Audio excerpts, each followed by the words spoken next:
Buenas tardes, amigos y amigas. The question we are going to answer today is this: how much are you?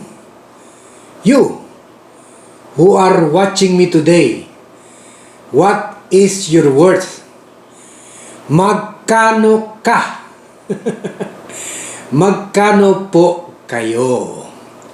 Yan ang question natin ngayon. Sabihin ko po, kung magkano po kayo. May pera man kayo sa bangko, may bahay man kayo, may utang man kayo, eto po ang halaga nyo ngayon. Kayo ay nagkakahalaga ng 83,239 pesos. 83,239 pesos. Yan po ang halaga nyo.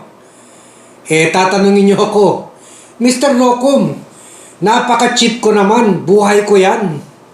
Bakit naman 83,000? Yun po ang utang nyo.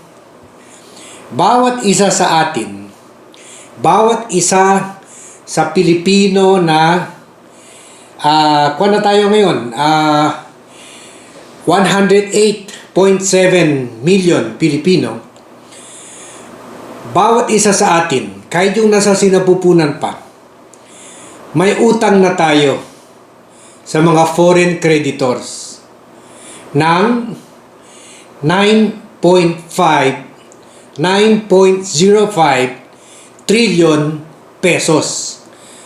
Almost 10 trillion pesos. Yan na po ang utang ng bansa as of end June. Ito po, mga utang na ito, tumaas sa panahon ni President Rodrigo Roa Duterte. Pero sasabihin po natin, lumaki ito dahil rin po sa response sa COVID. Kaya lumaki siya hanggang umabot ng 9.05 trillion. Kaya kung sisingilin tayo, yung mga nagpautang sa atin, ito po ang kailangan bayaran ni ate, kuya, baby na sa sinapupunan pa, lolo, lola, mama, papa. Lahat tayo. All of us. Yan ang utang natin. Bawat isa. 83,239 pesos. So, yun po. Ang kwan po, ito po, lumaki ito in the last 6 months at kasama na po dito yung 11.1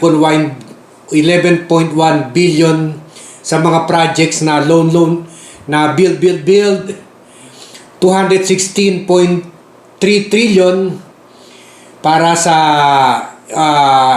iba pang mga gastusin galing sa Asian Development Bank, the World Bank. Yun, kasama na po yung COVID response. May mga euros, may mga dollars. So, ito po ang utang natin as of now. Ang masakit lang po dito, lumaki na po ng ganito ang utang natin. Pero, nasolve na ba yung problema ng COVID? Ngayon po, nilampasan na natin yung China, 85,000 cases na tayo. At meron pa kasi sinasabi na hindi pa yan ang tunay ng report ng Department of Health. Mas mataas pa dyan. Pero nilampasan na natin yung lugar kung saan nanggaling yung COVID. So, ang sabi naman po ni Finance Secretary Carlos Dominguez, kayang-kaya namin yan bayaran. No problem. Okay pa yan mga utang natin. Sabi niya, babayaran natin yan. At ang pinagkukunan natin ng bayad dyan ay taxes. Aruy naman. Parang sampal yun sa atin. Taxes. Sino ba magbabayad ng taxes? Di ikaw at ako, tayong lahat.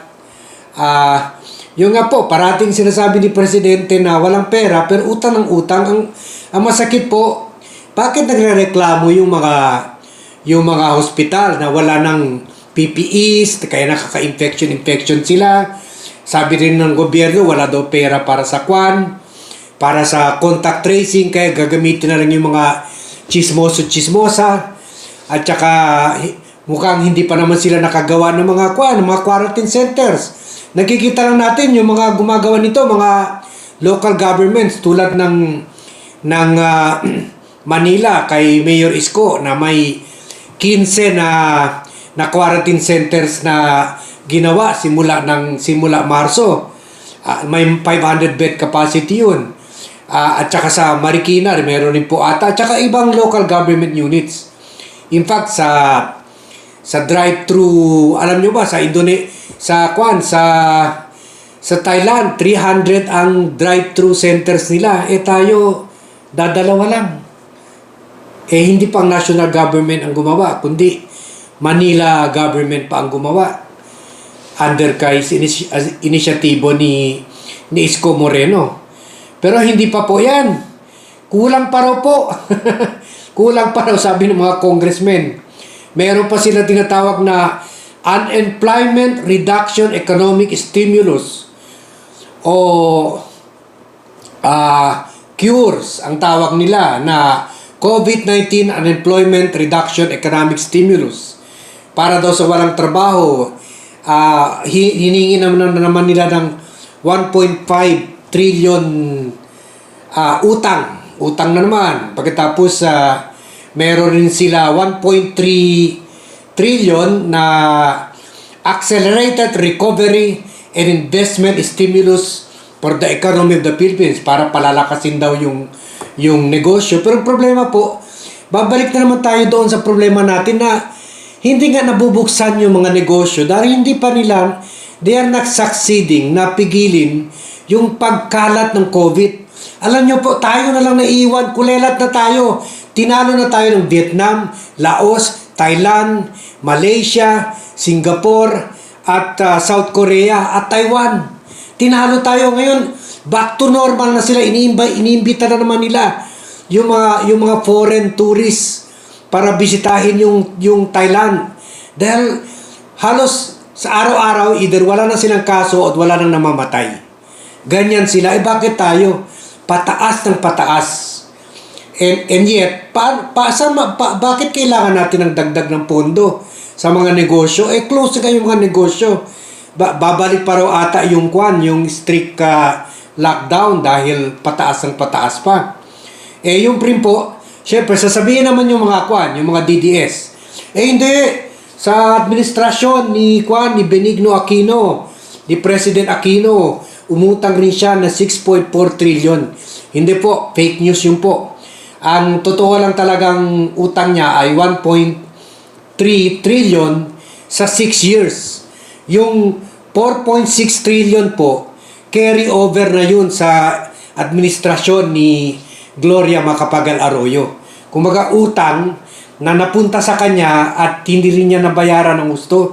Yung mga po problema, meron na tayo utang noon, hindi pa natin nababayaran hanggang ngayon. And then utang ng utang pa po. Kaya po, importante talaga tayo maging reklamador at bantayan natin ang gobyerno. Hingan natin sila saan ba gumagasta mga ito. Kasi delikado ito, baka binibuild up ng mga politiko yung campaign funds nila para sa 2022 election, at lahat ito ibibigay sa tao sa vote buying. Hindi po pwede yun. Dapat mapupunta yun sa pangangailangan ng bayan lang talaga. Tingnan nyo po, ngayon pa lang po, habang nangungutang sila, pinapahirapan na nila tayo. Last Wednesday po, inapprove ng Congress yung committee doon na yung magpapatas ng 12% value-added tax sa digital transactions, sa Netflix, Facebook, Google, Spotify, pati music po, para mag-generate daw ng 10 billion. Tingnan nyo po, kasama doon yung mobile app, video games, webcasts and seminars, music files and images, electronic marketplace, file sharing, kahit yung i-share natin ng files through online, and payment processing. Ngayon po sa panahon ng COVID, doon na lang natin binabayaran yung mga utang natin sa Kwan. At meron rin po similar bill sa Senate, galing sa na-file naman ni Senator Bong Revilla. Ang galing, no? Parang nabayaran na niya yung 100 million na pinabayad sa kanya ng Sandigan Bayan. Ngayon, pahirapan na naman tayo. Sana bayaran na niyo kung gusto niya talaga tayong tulungan. Bigyan ko lang po kayo ng idea, ha? Nung time ni Marcos, lumaki yung utang natin from $599 million to $26.7 billion in 1986. Mula noon po, 30 years ago, hanggang 2025, binabayaran pa natin yun. In fact, from January to June po, 113.5 billion nilabas ng gobyerno para bayaran na ng mga utang natin sa foreign lenders. Siyempre, yung mga foreign banks, okay lang, pautang sa atin. Tulad ng 5-6, para bayad naman tayo. Kaya po, hindi po tayo naging progresibo na bansa dahil yung mapupunta sana sa mga eroplano, sa mga barko pang digmaan. Yung air force natin, air lang, walang force. Pinagtatawanan tayo ng mga ibang bansa. May mga missile na sila, tayo wala pa. Yung iba may mga aircraft carrier tulad ng China. So, may mga attack ships, tayo puro luma or puro donated lang. So, mas marami na po tayo hospital ngayon. Maganda na sana ang buhay ng mga Pilipino. Mas marami sana tayo mga bridges, highways, mga roro, lahat-lahat. Pero hindi po tayo umaangat dahil binabayaran pa natin hanggang 2025 yung utang ni Marcos na 26.7 billion. Dadagdagan na naman po. Dadagdagan ng 10 trillion sa panahon ni President Duterte. So ito po ang state of the nation natin ngayon. Kaya po, please, wag na po magising na po tayong lahat. Magtulong-tulungan na po tayo. Let's be reklamador. Bantayan natin kung saan ginagastusan ng gobyerno at tutulan natin, ano ba yan? Hindi nga pa nga nasusolve yung COVID, utang ng utang. Okay lang sana po, okay lang. Kahit 20 billion ang utang. Kung ngayon, pareho sa Thailand, Malaysia, Korea, South Korea, Japan, sana nakakabalik na tayo sa mga negosyo natin, nakakabalik na tayo sa mga opisina natin, nagagamit na natin yung mga jeepney, yung mga tricycle, yung mga motor na walang harang sa likod, na parang out of nasa alien. So yun po, hindi pa po, wala pa tayo, hindi pa natin sure mababayaran natin ito at utang na naman. So napaka discouraging po nangyari. Kaya let's open our eyes, bantayan natin yung gobyerno natin, and tanungin natin, i-account nyo nga sa amin sana pupunta ito dahil bawat isa sa amin may utang na kami sa labas, sa mga lenders ng 83,000. Laki po niyan, no? Laki po niyan. Bawat isa sa atin, kahit kaya ba yun ng mga anak natin, kaya ba yun ng mga baby natin. So, yun lang po. Again, I'm Armand Dinocum, a retired former political operator and public relations tactician and strategist. Please like my page. Please subscribe to the Armand Dinocum YouTube channel dahil marami po kayong matutunan sa akin dito. Mamumulat po yung mga mata nyo, yung mga isipan nyo sa mga sinishare ko po sa inyo dahil nire-research ko po ito, pinag-iisipan ko po ito ng mabuti. Pagkatapos paki-press rin po yung notification bell button dyan para ma-notify kayo tuwing may kwan. And then kung gusto nyo po ito, para malaman ng iba yung katotohanan, i-share nyo po rin sa kanila. So, I will end this video with the saying sa amin sa Zamboanga, mga Chabacano kami, konting Espanyol. Amor con amor se paga. Love begets love. Muchas gracias.